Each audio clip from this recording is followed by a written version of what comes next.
Humans love symmetry in nature. आप कभी भी कोई भी घर बनाते हो तो याद रखना, अपने मम्मी पापा को नोटिस करना, खुद को नोटिस करना। आप चाहोगे कि वो सिमिट्रिकल बने।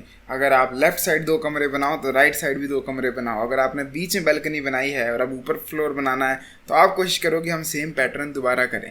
ह्यूमंस हमेशा सिमिट्री को लव करते हैं। वो कभी भी फॉर सम रीज़न पसंद नहीं करते कि चीज़ें सिमिट्रिकल ना हों। अगर हम दरवाज़ा बनाते हैं तो हम उसे इस तरह से स्ट्रेट बनाते हैं, हम कभी भी उसे स्लांटिंग नहीं चाहते हैं। इनफैक्ट कई लोगों को अगर ऑप्शन मिलता है कि कोई नई चीज़ बनानी है और उसमें थोड़ी सी असिमेट्री आ जाए तो उनका दिमाग पगला जाता है कि ये यार शीशा थोड़ा सा टेढ़ा क्यों है। इवन तो उससे कुछ जेन्युइन फ़र्क नहीं पड़ रहा है, यट स्टिल हम पगला जाते हैं। जस्ट इमेजिन, जब इंसान एक मटीरियलिस्टिक चीज़ को इतना ज़्यादा सीरियस लेता है सिमेट्री के मामले में, तो चेहरे को कितना लेता होगा। आज हम फेशियल सिमेट्री के बारे में बात करना चाह रहे हैं। एंड मैं आपको एक चीज़ बता दूं, फेशियल सिमेट्री जो है वो ऑलमोस्ट 99% लोगों को होती है। किसी भी सेलिब्रिटी का फेस ऐसे करके फ्लिप करोगे, you will notice the exact thing जो मैं कह रहा हूँ। मोस्ट ऑफ द सेलिब्रिटीज जो हैं वो असिमेट्रिकल इन नेचर हैं। इशू तब आता है जब आपकी असिमेट्री कुछ इस लेवल की हो जाए। अगर ऐसा केस है तो आपको सिर्फ सर्जरी करानी पड़ेगी। बट अगर आपका मेरे जैसा केस है, लाइट सी असिमेट्री है, जैसे एक आंख बड़ी है, एक आंख छोटी है, यहाँ की चीक बोन्स अच्छी खासी फॉरवर्ड हैं, यहाँ की चीक बोन्स थोड़ी सी रिसेस्ड हैं, देख सकते हो आप। अगर इस तरह का केस है, इतना ज़्यादा स्ट्रेस मत लो। मेरे को प्रेरणा मान लिया करो ऐसे केस में कि मेरे को भी असिमेट्री है, बट ये इतनी ज़्यादा नोटिस तब तक नहीं होती जब तक मैं बताऊँ ना, या कोई बंदा बहुत गौर से मेरा चेहरा ना देखे। पछताओ मत, रो मत, परेशान मत हो, बट उसको बैलेंस आउट करो। What is balancing out? Balancing out एक तरह का सॉफ्ट मैक्सिंग ट्रिक होती है जिससे आप इल्यूजन क्रिएट करते हो ताकि दूसरे को ऐसा लगे कि बंदे का फेस जो है वो असिमेट्रिकल नहीं है। सबसे पहली टिप है फेशियल सिमेट्री की एक्सरसाइजेस। फेशियल सिमेट्री की एक्सरसाइजेस सेम बाजुओं की तरह काम करती है। अगर मेरा ये बाइसेप बहुत बड़ा है एंड ये बहुत छोटा है, what will I do is कि मैं जिम जाकर इसकी एक्सरसाइज थोड़ी सी ज़्यादा कर लूँगा और इसकी थोड़ी सी कम कर लूँगा ताकि ये दोनों बराबर हो जाएं। Same goes for my legs and my chest, even shoulders के लिए, इवन ट्रैप्स के लिए। जब फेस की बात आती है, फेस में यहाँ पर 2 मसल होते हैं, मैसेटर्स। अगर किसी का फेस यहाँ से बाहर को निकला, जैसे मेरे कजिन अक्की का है इस फोटो में, तो वो अपने ऑपोजिट तरफ से, स्मॉलर वाली तरफ से च्यूइंग कर सकता है ताकि वो भी बाहर को आ जाए एंड उसका फेस बराबर हो जाए। बट भगवान ना करे कुछ ऐसा हो जाए कि आपकी एक साइड इतनी ज़्यादा बड़ी हो गई कि वो अजीब लग रही है, तो वरी नॉट। आप कोई हड्डी को बड़ा नहीं कर रहे हो कि अब छोटी नहीं हो सकती, आप एक मसल को बड़ा कर रहे हो। अगर मेरी ये बाजू बहुत ज़्यादा इतनी बड़ी हो गई, मुझे छोटी करनी, मैं क्या करूँगा? मैं जिम करना थोड़े टाइम के लिए छोड़ दूंगा एंड इसका साइज़ वापस घट जाएगा। डू अंडरस्टैंड मैं क्या कह रहा हूँ? आप च्युइंगम को इस्तेमाल कर सकते हो जिससे आप अपनी जॉ को बैलेंस आउट कर सकते हो। या आपकी चॉइस है आपको किस तरफ को बैलेंस आउट करना है। मेरी अगर राइट साइड बड़ी है, मैं लेफ्ट को करूँगा बैलेंस, और लेफ्ट बड़ी होगी तो राइट को करूँगा। कैसे? इस तरफ से च्युइंग करके। तो अगर आपको इस टॉपिक में ज़्यादा इंटरेस्ट आ रहा है, आप यहाँ कहीं टैप करके वीडियो देख सकते हो कि च्युइंग कैसे करें ताकि आपकी जॉ जो है वो अच्छे से डेवलप हो पाए। एंड नॉट ओनली च्युइंग, आपको अपनी टोटलिटी में, दिनचर्या में भी ध्यान देना है कि जब भी आप खाना खा रहे हो कि आप गलती से, सबकॉन्शियसली, गंदी हैबिट की वजह से सिर्फ एक तरफ से च्युइंग कर रहे हो, क्योंकि ये नहीं करना है। यूजुअली बंदा च्युइंग तो एक तरफ से ही करता है, बट उसे बैलेंस करते रहना चाहिए। जैसे 15 सेकंड इधर, 15 सेकंड इधर। अगर आपने ये चीज़ नहीं किया, बस इधर से च्युइंग करते रहे हो, तो ये साइज़ जो है वो छोटा रह जाएगा या बड़ा हो जाएगा। तो आप फोकस करो, अभी वीडियो देखने के बाद डिनर करोगे अगर, या ब्रेकफास्ट, लंच जो भी करोगे, कि आप 30 सेकंड यहाँ से करो, 30 सेकंड यहाँ से करो। अपनी टंग को इस्तेमाल कर कर बार बार फ्लोर करते रहो खाने को, या फिर एक बाइट यहाँ से चबाई, अगली बाइट खाने की यहाँ से चबाई। चॉइस इज़ योर्स, बट अपनी दोनों साइड ऑफ मसल्स को यूज़ करो। एक तरफ से च्युइंग कर करके अपनी सिमेट्री को ख़राब बिल्कुल मत करो, क्योंकि आपको लगता होगा कि सिर्फ च्युइंग करने से मसल की ही सिमेट्री ख़राब हो रही है। नहीं, आप अपनी हड्डियों की सिमेट्री भी ख़राब कर रहे हो, क्योंकि जब आप च्युइंग कर रहे हो तो आप एक तरफ ज़्यादा प्रेशर को ऐड कर रहे हो। वो प्रेशर आपकी एक चीक बोन को मे भी ज़्यादा बेटर बना देगा, ज़्यादा फॉरवर्ड बना देगा, मेरा जहाँ से नहीं किया वो ढीली रह जाएगी, क्योंकि वहाँ पर कांस्टेंट फोर्स नहीं लगी।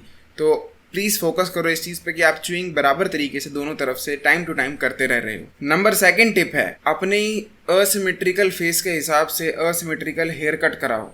एग्जाम्पल के लिए, अभी तो मेरे बाल छोटे हैं, पर जब मेरे बाल लंबे हो जाते हैं तो क्योंकि मुझे पता है कि मेरा ये वाला जो एरिया है ये थोड़ा रिसेस्ड है, ये फॉरवर्ड है, ये रिसेस्ड है, तो मैं अपने बालों को कुछ इस वे में स्टाइल करता हूँ कि मेरे इस एरिया में वॉल्यूम ऐड हो। तो मैं अपने बालों को ऐसे घुमाकर यहाँ पे रख सकता हूँ जिससे ऐसा इफेक्ट बनेगा कि मेरा ये एरिया भी फॉरवर्ड है। इस तरह से बहुत सेलिब्रिटीज़ करते हैं। साइड पार्ट, मिडल पार्ट, यहाँ का पार्ट, ये 3 पार्ट सब बंदों पे बराबरी तरीके से नहीं जचते हैं। कभी नोटिस किया क्यों? जितना सिमेट्रिकल फेस होता है उतना ही बीच की मांग जो है वो अच्छी लगती है। जितना असिमेट्रिकल फेस होता है उतना ही बंदा बीच की मांग से जोकर लगता है, क्योंकि वो बीच की लाइन एक साफ बंदे को साइन देती है कि ये स्ट्रेट लाइन है और फेस जो है वो पूरा मम्बो जम्बो हो चुका है। वेराज कई बंदों पे साइड का राइट वाला पार्ट इसलिए अच्छा लगता है क्योंकि उनकी लेफ्ट की साइड जो है वो इतनी सिमेट्रिकल नहीं होती है, जिस वजह से लेफ्ट साइड से इल्यूजन हटकर राइट पे आ जाता है। वेराज जिन बंदों पे यहाँ का पार्ट अच्छा लगता है और इधर को बाल ज़्यादा अच्छे लगते हैं, उन लोगों का ये साइड ऑफ फेस ज़्यादा अच्छा होता है और ये उतना नहीं होता है। तो आप तीनों पार्ट्स को ट्राई करो हेयर में, बीच की मांग, साइड की, इधर की, और फिर देखो ज़्यादा बेटर किस में दिख रहे हो। अगर आपको पता लग गया किस वाले में ज़्यादा बेटर फेस स्ट्रक्चर नज़र आ रहा है, समझ जाना कि वही आपके फेस की बेटर सिमेट्री है। और एक और साइन होता है बेटर और वर्स्ट सिमेट्री का, वो है आपकी हेयर लाइन। अगर आप अपनी हेयर लाइन को ऐसे करके ऊपर खींचोगे, you will notice one thing कि आपका एक साइड जो है वो थोड़ा सा पीछे होगा और एक जो है वो थोड़ा आगे होगा। 99.999% केसेस में जो ये वाला एरिया होगा ना जिसमें बाल पीछे होते हैं, वो आपका रिसेस्ड एरिया होता है, और जिसमें बाल आगे होते हैं ये आपका वेल डेवलप्ड एरिया होता है। तो आप अगर मेरी तरह हो तो आप क्या करोगे, यहाँ की हेयरलाइन को दिखा सकते हो और यहाँ की को हाइड कर सकते हो कुछ इस तरह से। डू अंडरस्टैंड मैं क्या कह रहा हूँ? इवन अगर फेस आपका सिमेट्रिकल है और हेयरलाइन मेरी तरह है, तब भी जब आप ऐसे करके बाल को फेंकोगे तो यहाँ पे अच्छा इफेक्ट बनता है क्योंकि यहाँ तक हेयरलाइन है। मेरा जब ऐसे फेंकोगे तो एक ऐसा इल्यूजन बनता है कि बंदा यहाँ से गंजा हो चुका है। तो हमेशा बाल को इस तरह से डिज़ाइन करके ले चलो कि आपकी जिस साइड की हेयरलाइन ज़्यादा रिसेस है आपको उससे कवर करना है ताकि वो पूरा half of the face cover हो, या वहाँ से थोड़ा सा ध्यान इधर को जाए। आई होप समझ पाए होगे क्या कर रहा हूँ। इसीलिए हेयर बहुत इंपॉर्टेंट है अगर आपका फेस असिमेट्रिकल है। नंबर 3 टिप है, कॉन्टोरिंग करो फेशियल असिमेट्री के लिए। कॉन्टोरिंग ये प्रोसेस होता है जिसमें आप बेसिकली मेकअप का प्रोडक्ट यूज़ करते हो अपनी फेशियल असिमेट्री को छुपाने के लिए। ये एक स्टूडेंट की लाइफ के लिए इतना महत्व नहीं रखता है जिसको रोज़ रोज़ बाहर जाना है। ये मैं उनके लिए कह रहा हूँ जो मे बी फ्यूचर में मॉडलिंग, एक्टिंग, म्यूजिक वीडियोस या मुंबई वगैरह से शहर से देख रहे हैं और बड़ा गोल है कि इंस्टा पे कंटेंट क्रिएशन करना चाहते हैं, थोड़ी सी प्रेजेंटेबल लुक को चाहते हैं, या लड़की देख रही है कोई। उस केस में आप लोग कंटोरिंग कर सकते हो और अपने अच्छी वाली साइड को एमुलेट कर सकते हो अपनी बुरी वाली साइड में। एमुलेट मतलब बेसिकली कॉपी कर सकते हो। कैसे? अगर मेरा ये फेस बेटर डेवलप्ड है और ये नहीं है तो मैं यहाँ पर कंटोरिंग कर कर एक ऐसा इल्यूजन बना सकता हूँ कि मेरा यहाँ से ही फेस फॉरवर्ड ग्रोन है। आप एक बार खुद देखो, कंटोरिंग करने से कितना ज़्यादा जो फेस है वो बोन वाला बन जाता है। ये एक शक्ल है जिसमें कंटोरिंग नहीं की गई है तो ये कितना फ्लैट फेस लग रहा है। वेरा इसी पे अच्छे से शैडो शूडो बनाकर कंटोरिंग कर दी तो ये कितना फॉरवर्ड ग्रोन फेस लग रहा है। ये पावर होती है कंटोरिंग की। इसी कंटोरिंग को अगर आप अपने आधे मुंह पर इस्तेमाल करो बिल्कुल हल्के वे में या स्मार्टली, तो आप अपने अच्छी साइड को और बुरी साइड को बराबर पॉइंट पर ला सकते हो, बुरी को अच्छा बनाकर। एंड ये मैं ही नहीं कह रहा हूँ, the journal of cosmetic dermatology भी ये चीज को प्रूव करती है कि कंटोरिंग से आप एक इल्यूजन को क्रिएट कर सकते हो बेटर सिमेट्री का। टिप नंबर 4 है proper eyewear choices. Eyewear choices क्या होती हैं, लेट मी शो यू। अगर आप अभी इस चश्मे को देखोगे, ये पूरा चश्मा टेढ़ा हो चुका है, टूट चुका है। यू कैन सी मेरा फेस कितना ज्यादा आपको अजीब और असिमेट्रिकल लग रहा है सिर्फ इस चश्मे की वजह से। This is the power of a चश्मा। तो अगर आपको चश्मा लगा हुआ है, मेक श्योर आप एक ऐसा चश्मा चूज करो जो कि आपके फेस को डेफिनेशन दे, आपकी स्कल शेप के साथ जाए। कुछ लोगों पर ये गोल वाली फ्रेम अच्छी जचती है, कईयों पर वो शार्प डब्बे वाली फ्रेम अच्छी लगती है और कईयों पर छोटी छोटी फ्रेम अच्छी लगती है। आपके लिए जो बेस्ट चीज़ मैं रिकमेंड कर सकता हूँ वो है आप मेरा चैडमैक्स कोर्स चेकआउट करो। वहाँ पर चश्मा पहनकर फेस रेट सेक्शन में अपनी शक्ल भेजो एंड मैं आपको खुद ही चेक करके बता दूंगा क्या अच्छा लग रहा है।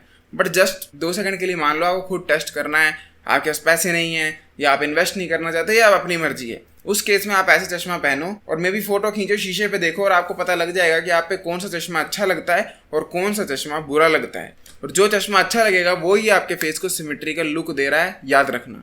तो चूज योर चश्मा very very wisely. And by the way, उस कोर्स में सिर्फ आपको मैं फेस रेट नहीं देने वाला हूँ, उसमें आपको मिलेगी एक ई बुक जिसमें मैंने सर के बाल से लेके पैर के अंगूठे तक कंप्लीट डिटेल्ड में लुक्स मैक्सिंग गाइड लिखी है। साथ में 25 से ज्यादा वीडियो कोर्सेज जिसमें हमने फेशियल लुक्स की डिटेल में बात की है, पूरा घुस के निचोड़ा है। एंड एवरी वीक डिस्कॉर्ड पर एक कोचिंग कॉल बोनस में एब्सोल्युटली फ्री, जिसमें आप डायरेक्ट मेरे से अपना क्वेश्चन वॉइस पर पूछ सकते हो। अगर ऑफर अच्छा लगेगा तो make sure check out the pinned comment. And last tip है posture correction for facial symmetry. अगर आप मेरी ये वाली फोटो देखोगे, इसमें आप नोटिस करोगे एक चीज़ की मेरी गर्दन जो है वो टेढ़ी है, क्योंकि मैं कंप्यूटर पर जब बैठता हूँ तो मुझे ये वाली आदत लगी है। मान लो आप अभी मॉनिटर हो कंप्यूटर का, तो मेरे को ये आदत लगी है कि मैं अपना सारा का सारा वजन या तो इस हाथ पे इस तरह से देता हूँ या इस हाथ पे इस तरह से देता हूँ। अब इससे होता क्या, मेरी बॉडी जा रही है यहाँ को और गर्दन मेरी आती है ऐसे करके। अब जब मैं इस तरह 2-3 घंटे कंप्यूटर के सामने बिताता हूँ, जब एडिट करता हूँ, कंसेप्ट सोचता हूँ, रिसर्च करता हूँ या कुछ भी करता हूँ, तो मेरी गर्दन जो ऐसे होनी चाहिए थी स्ट्रेट लाइन में, वो ऐसे हो जाती है।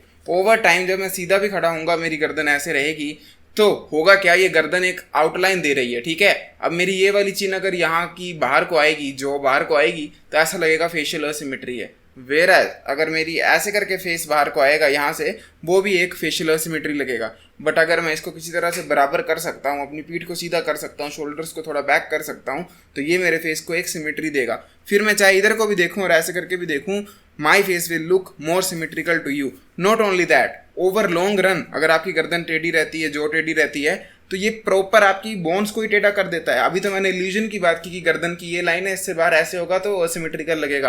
बट अगर आप अपनी गर्दन को हमेशा टेढ़ा रखते हो तो ओवर टाइम आपका फेस की हड्डी यहाँ से सच में बाहर को आ सकती है, यहाँ से सच में अंदर को जा सकती है। इतनी पावर होती है आप पोस्चर की असिमेट्री में, जो कि फेस तक पे पहुंचती है, आपकी बैक में पहुंच जाती है। Even the journal of body work and movement techniques जैसी स्टडी में भी इस चीज को हाईलाइट किया गया कि किस तरह पोस्चर जो है वो आपकी फेस पे इफेक्ट लाता है। अगर आप मेरी बॉडी का पोस्चर देखो तो ये बहुत खराब हो चुका है। मैं इसमें साइड रेजिस कर रहा हूँ एंड यू विल नोटिस कि मेरा एक डेल्ट जो है वो थोड़ा अलग डायरेक्शन में है और एक जो है वो अलग डायरेक्शन में है। ये ओवर टाइम, आज नहीं, अगले 5 सालों में मेरे फेस को भी इसी तरह से टेढ़ा बनाता जाएगा।